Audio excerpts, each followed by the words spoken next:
Ce n'est pas grave si tu fais l'une de ces 12 erreurs sur YouTube, mais si tu souhaites développer ta chaîne YouTube, regarde cette vidéo en entier pour savoir comment tu peux corriger ces erreurs et remettre ta chaîne sur de bons rails au plus vite. Hello, si tu es nouvelle ici, moi c'est Sandrine et je t'aide à développer ta chaîne YouTube ou simplement à te lancer sur YouTube avec confiance. Confiance en toi pour te montrer en vidéo ou la confiance nécessaire pour savoir que ta vidéo va se propulser automatiquement sur YouTube. Je suis là pour t'aider et te guider, alors je t'invite à cliquer sur le bouton d'abonnement à cette chaîne si tu souhaites développer ta propre chaîne YouTube et surtout si tu souhaites renforcer cette fameuse confiance. Pour t'assurer d'être prête à surfer sur YouTube de la bonne façon, abordons simplement ces erreurs que tu pourrais commettre ou celles que tu peux éviter sur YouTube. Pas de planification de contenu. La première erreur est de ne pas planifier ton contenu. Je sais que tu aimes travailler au feeling pour te sentir libre d'allumer ta caméra, mais il se passe beaucoup de choses en back-office pour moi avant même de tourner cette vidéo. Je ne fais pas seulement des recherches sur les sujets dont mon public a besoin, je regarde également mes statistiques et je les analyse pour voir de quelle façon YouTube me recommande auprès de mon audience.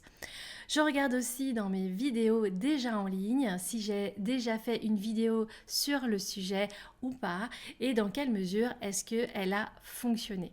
Pour que je puisse améliorer cette vidéo en faisant un focus des fois plus précis ou en ajoutant des éléments nouveaux. Puis, je regarde plus précisément quelle est sa rétention d'audience.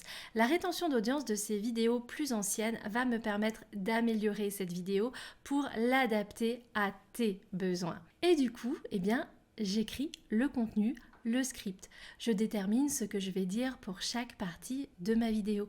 Je travaille vraiment à rendre ces vidéos plus attrayantes pour toi en changeant par exemple mes prises de vue dans les différents plans que je tourne.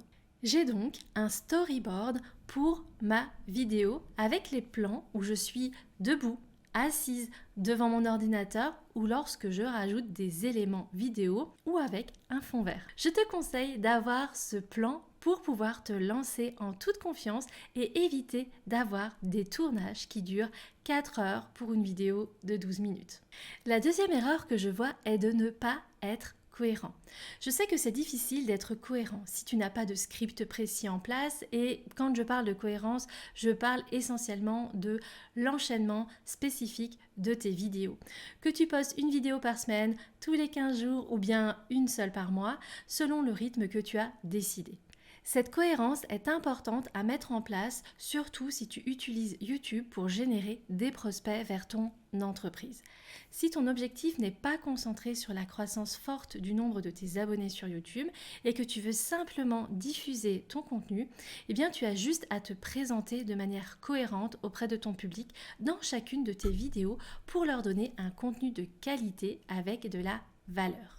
Il faut savoir que la valeur construit la confiance pour que tu puisses établir cette confiance avec tes futurs clients.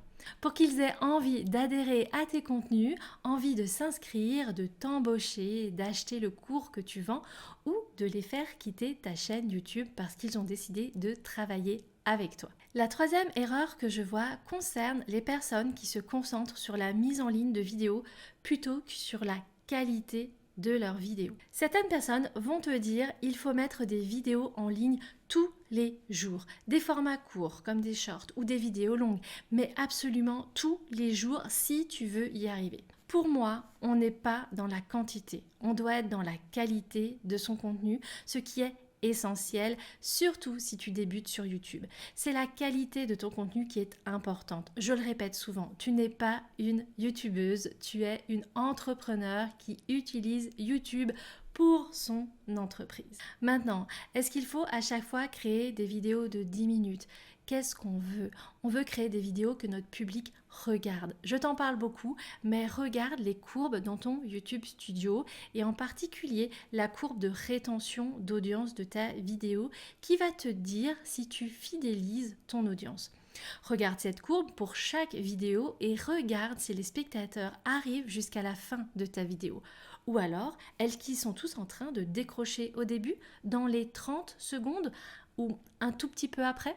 La qualité de ton contenu est ce qui va signaler à YouTube qu'il devrait te recommander à davantage de personnes. Donc, les informations comme le taux de clic sur tes miniatures et les titres de tes vidéos. Ta rétention d'audience qui te dit si ton public reste jusqu'à la fin de tes vidéos. Et encore, l'engagement de ton audience grâce aux commentaires et aux likes de tes vidéos. Et enfin, les clics sur tes écrans de fin. Tous ces éléments sont bien plus importants aux yeux de YouTube que le nombre de fois que tu publies chaque semaine. Est-ce que c'est OK? Maintenant, je vais certainement créer de la controverse avec cette 4e erreur. Pensez que les tags sont optionnels, surtout au démarrage d'une chaîne YouTube. Je vois beaucoup de personnes ne pas utiliser les tags et ne choisir aucun mot-clé pour leur chaîne ou leur vidéo. J'entends d'ailleurs très souvent mes clientes qui débutent avec moi me dire oui, j'ai entendu des vidéos où l'on dit que les tags et les mots-clés ne servent plus à rien. YouTube est un moteur de recherche qui veut donner la meilleure réponse à ses internautes. Et être le résultat de la recherche est juste indispensable lorsque tu te lances. TubeBuddy va te permettre de ne pas perdre de temps dans la recherche de tes tags et de tes mots-clés. Il te suffit d'entrer le sujet de ta vidéo et tu vas pouvoir voir instantanément si le sujet intéresse ton audience. Et même s'il intéresse trop ton audience, parce que lorsqu'il est dans le rouge, c'est que le tag intéresse trop ton audience, ce qui n'est pas souhaitable. Je vais aussi répondre à ceux qui disent que YouTube prend en considération ton historique de visionnage et qu'il n'est plus nécessaire d'utiliser les tags et les mots-clés pour tes vidéos. Effectivement, YouTube offre à chaque spectateur une expérience individualisée qui va apparaître sur ta page d'accueil ou que tu vas retrouver dans ton historique et qui sera directement en lien avec tes recherches.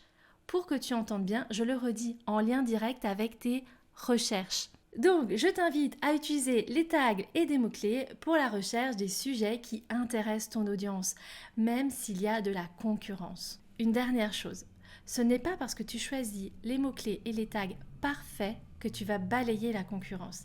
C'est parce que tu crées des vidéos de plus grande valeur ou de meilleure qualité que tu vas pouvoir sortir du lot face à tes concurrents. Le numéro 5 est la perfection. Et cela peut se manifester de différentes manières. Ton besoin de perfection peut être lié à l'apparence de ton arrière-plan. Si tu penses que tu es jolie ou non sur la vidéo, au rendu final, à quoi va ressembler ta vidéo ou encore à la qualité parfaite de ton montage vidéo. Alors, la clé maintenant, c'est de ne pas laisser ton perfectionnisme t'empêcher d'être sur YouTube parce que je te rappelle que ton objectif principal sur YouTube est d'aider quelqu'un. C'est de lui donner de la valeur. Que tu sois une chaîne de vlogging ou une chaîne éducative. Je me concentre principalement ici sur les canaux qui permettent aux entrepreneurs d'obtenir plus de prospects pour leur entreprise. Donc, si tu souhaites développer ton entreprise en utilisant YouTube, tu dois simplement sortir de ta zone de confort et arrêter de te soucier de savoir si tu es belle ou non devant la caméra. Tu as des idées de vidéos qui sont recherchées, alors c'est top. Si ton arrière-plan est parfait, extra. Si ton équipement est parfait, mais génial. Ce que je dis, c'est qu'il est temps de commencer simplement à créer des vidéos parce que rien ne sera jamais parfait. Débuter te permet d'avoir une base de travail pour améliorer et peaufiner au fur et à mesure. La prochaine erreur est de trop réfléchir. Et ce dont je parle en particulier se situe au tout début de ton parcours sur YouTube. C'est à ce moment-là que tu essaies de trouver une stratégie, que tu essaies de définir toutes tes idées de vidéos et comment elles vont se connecter les unes aux autres. Quelles sont celles qui seront les plus optimisées et celles qui vont générer le plus de trafic. Bref, sors ton esprit de la stratégie lorsque tu commences sur YouTube, sauf bien entendu, si tu es accompagné et guidé. Pourquoi ? Tout simplement parce qu'au début, tu dois juste te concentrer sur la création de vidéos, faire des erreurs, apprendre à monter, apprendre comment fonctionne son équipement et son logiciel, déterminer ce que ton public veut voir de toi, autant de petits pas à faire avant de réfléchir à une stratégie. Tu peux commencer sur YouTube en testant plusieurs sujets de vidéos différents, tant que ces sujets attirent les spectateurs vers ton entreprise. Et puis après environ 5 à 6 vidéos, tu peux commencer à voir quelle vidéo fonctionne le mieux sur ta chaîne. Cette façon d'aborder les choses peut vraiment t'aider à te perfectionner et t'aider à te concentrer sur quel aspect de ton business tu souhaites te développer et te rendre visible sur YouTube. Et aussi, si tu n'es pas vraiment certaine de l'angle de communication que tu veux aborder sur YouTube. Donc, on se détend et tout ira bien. Alors, il y a quand même une chose qui est certaine, c'est qu'il est temps d'arrêter de trop y réfléchir et commencer simplement à faire des vidéos. La prochaine erreur, elle est juste waouh, et je suis l'une des premières à l'avoir faite également ici. C'est jouer au jeu de la comparaison. En jouant au jeu de la comparaison, l'erreur que tu fais est que tu ne parviendras jamais à créer de vidéos ni à t'améliorer dans la création de vidéos. Je suis certaine qu'il y a quelqu'un sur YouTube qui fait exactement la même chose que toi. Et quand tu vois sa chaîne, tu penses alors elle fait ça, et puis elle fait comme ça, et tu te compares constamment avec les unes et les autres chaînes. Bon, moi je pense que c'est pas sain pour toi et surtout ça ne va pas t'aider à créer de meilleures vidéos. Fais-moi plaisir et arrête maintenant de te comparer aux autres chaînes. Il y a aussi ta concurrente directe, celle qui fait la même chose que toi, mais qui se développe beaucoup plus vite que toi. Et là, ce qui te passe par la tête, c'est je publie des vidéos sur YouTube, je fais tout ce qu'il faut, je suis tous les conseils et comment ça se fait que sa chaîne grandit 2 fois plus vite que moi. On ne sait pas ce qui se passe en back-office. Peut-être qu'elle a une équipe qui l'aide, peut-être qu'elle utilise la publicité YouTube, peut-être qu'elle utilise la publicité Facebook, peut-être qu'elle a un tunnel de vente qui est déjà en place. Tu ne sais pas ce qui se passe dans les coulisses. Donc, tu ne peux pas te comparer à son parcours. Tu es ton propre parcours YouTube et donc la plus grosse erreur que tu puisses faire sur YouTube est de te comparer à la chaîne de quelqu'un d'autre, au contenu de quelqu'un d'autre, à la croissance de quelqu'un d'autre, au parcours YouTube de quelqu'un d'autre. Je sais que c'est difficile et que c'est souvent une tendance naturelle, mais je me suis aussi retrouvée à cette étape et je l'ai franchie. Tu dois juste mettre des œillères et arrêter de te comparer et avancer. La prochaine erreur, c'est de ne pas tester, ne rien expérimenter avec ta chaîne. C'est compréhensible et tout à fait humain car tu entres dans son système et tu le sais, dans un processus qui te dit mets la caméra ici et puis tu mets les lumières là et tu dis ceci comme ça et comme cela et puis là tu vas ajouter du texte, etc., etc. Mais si tu ne vois pas les résultats que tu souhaites sur ta chaîne, je t'invite à essayer quelque chose de différent. C'est une erreur que nous faisons toutes à un moment ou à un autre. En fait, il suffit d'être très occupé par son entreprise, d'aider des clientes sur leurs propres problématiques. Puis c'est à ce moment-là qu'on oublie de tester, de faire l'une ou l'autre expérimentation sur sa propre chaîne et ses vidéos. On a mis les chaussons de ce qui fonctionne et finalement, à un moment donné, on pourrait se dire je ne sais pas pourquoi ma chaîne ne se développe pas. Mais comme ce n'est pas ma priorité du moment, on n'essaie rien de différent. Sauf que si on essaye une autre chose, que ce soit dans le style de montage ou dans le style de tournage, je change juste un tout petit peu quelque chose, je modifie un angle de prise de vue, au lieu d'être soit en face et peut être en contre-plongée ou sur le côté. Parce que si tu n'essayes pas quelque chose de nouveau, tu ne sauras jamais si cela va apporter un réel changement. Donc, l'erreur que tu peux faire est simplement de faire toujours et encore la même chose et en plus d'attendre un meilleur résultat. Est-ce que ça a du sens ? Que tu continues à le faire encore et encore pensant que tu vas obtenir un résultat différent alors que c'est exactement la même chose ? Alors c'est le moment de tester quelque chose. Si tu ne veux rien modifier dans ton style de tournage, peut-être que tu peux simplement tester une miniature différente ou alors un titre différent. ou juste faire un tout petit changement quelque part, là où tu l'auras décidé.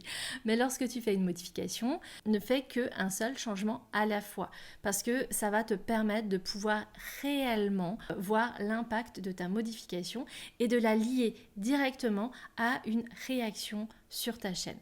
Parce que si tu changes ta vignette, ton titre et ta description, tu changes totalement l'univers de ta vidéo et même une partie de ta chaîne. Du coup, tu ne sais pas quel élément aura réellement aidé à faire grandir ta chaîne ou ta vidéo. Donc, choisis de modifier une chose pendant à peu près 3 semaines minimum, c'est le temps qu'il faut à YouTube. Et ensuite, tu pourras tester et expérimenter un autre changement sur une période, par exemple, d'1 mois. J'ai déjà commencé à en parler, mais une autre erreur que tu peux commettre est de ne pas modifier tes titres et tes miniatures. Si tu suis ton taux de clics chaque mois pour tes vidéos et que tu vois que tu atteins constamment le même chiffre, toujours et encore, et bien là, tu as la possibilité d'essayer quelque chose de différent. Ta miniature va directement impacter ton taux de clics. Pour l'une de mes vidéos, j'avais un taux de clics de 1%. Je n'avais pas eu trop d'inspiration lorsque j'ai créé la miniature et j'ai finalement essayé une autre miniature. Mon taux est passé de 1% à 4,5%. Mais j'ai juste décidé d'essayer. Si tu es dans le même cas, tu peux juste essayer de modifier ta miniature. Parce que pour moi, les résultats de cette vidéo ont changé et j'ai attiré plus de personnes vers cette même vidéo parce que le taux de clic est très important, non seulement pour obtenir plus de vues sur tes vidéos, mais aussi potentiellement pour de nouveaux abonnés et pour que YouTube recommande ton contenu à encore plus de personnes. N'oublie pas d'essayer différents types de miniatures et de titres. Lorsque je vois la plupart des gens débuter sur YouTube, c'est l'une des plus grosses erreurs que je vois. C'est celle de ne pas définir clairement qui est ton public cible. Je sais que cela peut être effrayant lorsque tu débutes sur YouTube parce que tu veux créer du contenu qui va potentiellement toucher un grand nombre de personnes. Mais ce qui va vraiment fonctionner sur YouTube pour ton entreprise, c'est de te concentrer sur ton audience spécifique. Pour qui est-ce que tu crées des vidéos? C'est un peu comme définir ta niche. Par exemple, tout le monde peut regarder mes vidéos, mais plus particulièrement, je m'adresse aux femmes entrepreneurs qui souhaitent utiliser YouTube pour générer plus de prospects vers leur entreprise. En étant spécifique, je sais que tout mon contenu va tourner autour de ce sujet. Donc, je ne vais pas créer de vidéos sur la façon de développer une chaîne de vlogs familiaux ou sur la façon de développer une chaîne de jeux en ligne ou d'autres sujets dans ce style. Je vais vraiment me concentrer sur ce avec quoi cette femme chef d'entreprise se bat pour ne pas accéder à YouTube. Peut-être que c'est sa confiance en elle, ou bien son équipement. Et en fait, le fait de vraiment savoir qui sera ton public cible va rendre la création de contenu YouTube beaucoup plus facile. Ça va également dire à YouTube à qui recommander ton contenu. Donc, si quelqu'un est sur YouTube et qu'il recherche comment développer sa liste email, par exemple, ou comment gagner en visibilité, il saura que cela fait partie de mon domaine d'activité. Parce que ma vidéo pourra potentiellement leur être proposée lors d'une recherche ou suggérée lorsqu'ils rechercheront des sujets tels que la façon d'utiliser YouTube dans leur entreprise. Cette erreur en est une avec laquelle j'ai également eu du mal, c'est de ne pas arriver assez rapidement au sujet à aborder dans mes vidéos. Autrement dit, une intro trop longue. Tu pourras me partager l'info en commentaire lorsque tu iras dans ton YouTube Studio pour voir la rétention d'audience. Sur quoi moi je t'invite vraiment à te concentrer pour corriger cette erreur, c'est de t'assurer que tu introduis ta vidéo avec un sujet clair pour lequel ton spectateur devrait regarder ta vidéo. Il faut savoir que tu n'as que 2 à 5 secondes pour que ton spectateur détermine s'il va ou non regarder ta vidéo. Que tu lui donnes ton meilleur contenu dès le départ ou que tu lui donnes une raison pour laquelle il a besoin de regarder ta vidéo, c'est à ce moment-là qu'il faut le faire. Si tu veux réduire le timing entre ce qui se trouve entre l'intro et ton contenu, tu n'as pas besoin de créer cette fameuse bande-annonce avec le logo, le message, la musique. C'est sympa, mais aujourd'hui, ça empêche ton public d'accéder à ton contenu. Tu peux réduire le temps que tu prends pour te présenter et ça peut donner Hello, je m'appelle Sandrine et si tu découvres ma chaîne, je dirais aux spectateurs ce que je fais ici sur ma chaîne et arrive-y le plus tôt possible, surtout lorsque tu débutes sur YouTube. Moi, je te conseille d'arrêter de bavarder au début de tes vidéos et d'aller directement droit au but et dans le vif du sujet. Ne pas promouvoir tes vidéos est une autre erreur. Je vois tellement de chaînes faire. Je sais que beaucoup de personnes pensent qu'en déposant simplement leur vidéo sur YouTube, tout le monde la trouvera et la regardera. C'est faux. Si tu débutes sur YouTube, tu dois vraiment attirer autant de personnes que possible vers ta vidéo. Comment faire? Tu peux utiliser tes autres réseaux pour rediriger ton audience vers YouTube. En parler par exemple dans ta newsletter, en parler sur Instagram, demander à ta famille et à tes amis de relayer ta vidéo. Il est important de consacrer du temps à la promotion de ta vidéo pour que les personnes qui aiment déjà ton contenu puissent être là pour t'aider et te soutenir. Regarder cette vidéo et la partager sont des signaux forts envoyés à YouTube. Hey, cette vidéo obtient des vues, cette vidéo reçoit des commentaires, cette vidéo incite d'autres personnes à venir d'Instagram, de Facebook ou de LinkedIn. Il est vraiment important de prendre du temps pour promouvoir tes vidéos si tu veux qu'elles aient du succès et qu'elles puissent envoyer à YouTube des signaux forts. Ok, alors maintenant, soyons réalistes les unes avec les autres. Appuie sur le bouton j'aime si tu as fait une ou deux de ces erreurs parmi toutes celles que je t'ai citées. Parce que crois-moi, je les ai quasiment toutes commises. Et je suis curieuse de savoir quelle erreur est-ce que tu vas corriger aujourd'hui. Depuis peu, je travaille en testant davantage de choses sur ma chaîne. C'est une erreur que j'ai commise dans le passé et que je m'efforce de corriger. Il y a d'autres fashion faux pas que tu peux faire sur YouTube et que je veux m'assurer que tu ne feras pas. Alors clique sur la vidéo qui est sur ton écran en ce moment et je te retrouve dans cette vidéo pour m'assurer que l'ensemble de ta chaîne YouTube est configuré pour réussir.